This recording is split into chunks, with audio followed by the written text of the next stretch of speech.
Hello বন্ধুরা, জ্ঞানজ্যোতি coaching সেন্টারের পক্ষ থেকে তোমাদের সকলকে জানাই আরো একবার স্বাগত।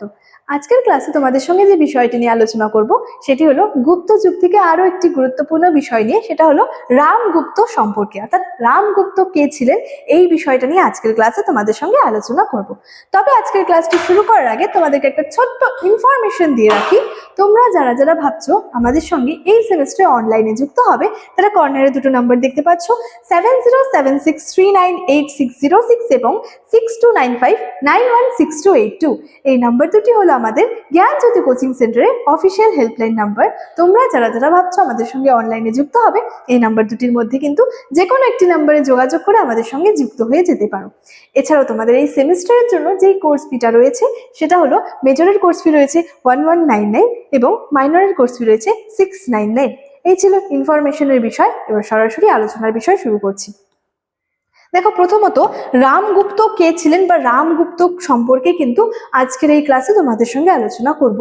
প্রথমত আমরা জানবো রামগুপ্তের যে সিংহাসন আরোহণ কাল, সেটা সম্পর্কে সঠিকভাবে কিছু জানা যায় না। অর্থাৎ রামগুপ্ত কখন সিংহাসনে বসলেন বা কোন সময়টাতে সিংহাসন আরোহণ করেছিলেন, সেই সময়ে কিন্তু যে উপাদানের অভাবে কিন্তু সঠিকভাবে কিন্তু জানা যায় না।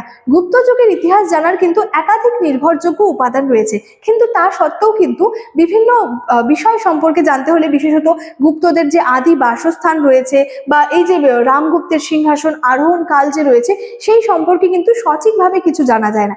এক্ষেত্রে কিন্তু বিভিন্ন ঐতিহাসিকের যে বিভিন্ন মতামত রয়েছে সেগুলোর উপর ভিত্তি করে কি হচ্ছে, আমরা এই বিষয়গুলো সম্পর্কে জানতে পারছি। তাহলে প্রথমত রামগুপ্তের যে সিংহাসন আরোহণ কাল, তিনি কখন সিংহাসনে বসেছিলেন বা সিংহাসন আরোহণ করেছিলেন, সেই সম্পর্কে কিন্তু সঠিকভাবে কিছু জানা যায় না। বিভিন্ন ঐতিহাসিকরা কিন্তু মনে করেন যে রামগুপ্ত ছিলেন সমুদ্রগুপ্তের পুত্র। তাহলে আমি বললাম যে বিভিন্ন ঐতিহাসিকদের বিভিন্ন মতবাদ থেকে কি হচ্ছে, আমরা রামগুপ্ত সম্পর্কে জানতে পারি। তাহলে বিভিন্ন ঐতিহাসিকরা মনে করেন রামগুপ্ত ছিলেন সমুদ্রগুপ্তের পুত্র।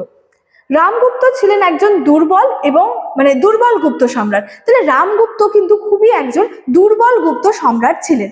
এবং দেবী চন্দ্রগুপ্তম নাটক অনুযায়ী কিন্তু রামগুপ্তের সিংহাসন লাভের পর তিনি ও তার রাজ্য কিন্তু শক শক্তি দ্বারা কিন্তু বা শকদের দ্বারা আর কি আক্রান্ত হয়েছিল। তাহলে এই যে রামগুপ্ত যখন সিংহাসন লাভ করলেন বা সিংহাসন আরোহণ করলেন, তখন কি হলো, রামগুপ্ত এবং তার যে রাজ্য সেটা শক শক্তি দ্বারা কিন্তু আক্রান্ত হয়েছিল। এবং এই বিষয়টা আমরা কিসের উপর ভিত্তি করে জানতে পারছি, দেবী চন্দ্রগুপ্তম যে নাটকটা রয়েছে সেই নাটকের উপর ভিত্তি করে আমরা কিন্তু এই বিষয়টা জানতে পারছি। রামগুপ্ত কিন্তু এই যুদ্ধে পরাজিত হন এবং তার রানী যে ছিল ধ্রুবদেবী, তাকে কি করেন, শক রাজার হাতে কিন্তু তুলে দিয়েছিলেন বা তুলে দেন। তো এই যে একটা ঘটনা হলো যে রামগুপ্ত যখন সিংহাসন আরোহণ করলেন, তখন যে রামগুপ্ত এবং তার যে রাজ্যটা ছিল, তার রাজ্য সেটা শকদের দ্বারা আক্রান্ত হলো এবং সেই যুদ্ধে রামগুপ্ত আর কি পরাজিত হন এবং তার রানীকে ধ্রুবদেবীকে আর কি শক রাজার হাতে তুলে দেন। তো এই যে একটা ঘটনা হলো, এই ঘটনায় কি করলো, ক্ষোভ প্রকাশ করলো। কে প্রকাশ করলো? রামগুপ্তের ছোট ভাই চন্দ্রগুপ্ত কিন্তু এই একটা ঘটনার মধ্যে ক্ষোভ প্রকাশ করলো এবং ক্ষোভ প্রকাশ করে কি করলো, শক রাজাকে হত্যা করেন এবং ধ্রুবদেবীকে শক রাজার হাত থেকে আর কি উদ্ধার করে কিন্তু এনেছিলেন। এরপরে তিনি কি করলেন, রামগুপ্তকে হত্যা করলেন এবং তার পত্নী ধ্রুবদেবীকে বিবাহ করেন এবং তিনিই কি করলেন, নিজেই সিংহাসনে বসলেন এবং রাজকার্যটা কিন্তু দেখাশোনা করলেন। দেখো, এই যে একটা ঘটনা হলো, রামগুপ্তকে নিয়ে যে আজকের ক্লাসে তোমাদের সঙ্গে আলোচনা করলাম যে রামগুপ্ত কে ছিলেন। প্রথমত একজন গুপ্ত সম্রাট ছিলেন রামগুপ্ত। তারপরে কি, তিনি কখন সিংহাসনে বসলেন, কোন সময় সিংহাসনে বসেছিলেন বা সিংহাসন আরোহণ করেছিলেন, সেই সম্পর্কে কিন্তু সঠিকভাবে কিছু জানা যায় না। ঠিক আছে, তারপরে আমরা জানতে পারছি রামগুপ্ত ছিলেন একজন দুর্বল গুপ্ত সম্রাট। তিনি একজন গুপ্ত সম্রাট তো ছিলেন, কিন্তু একজন দুর্বল গুপ্ত সম্রাট ছিলেন।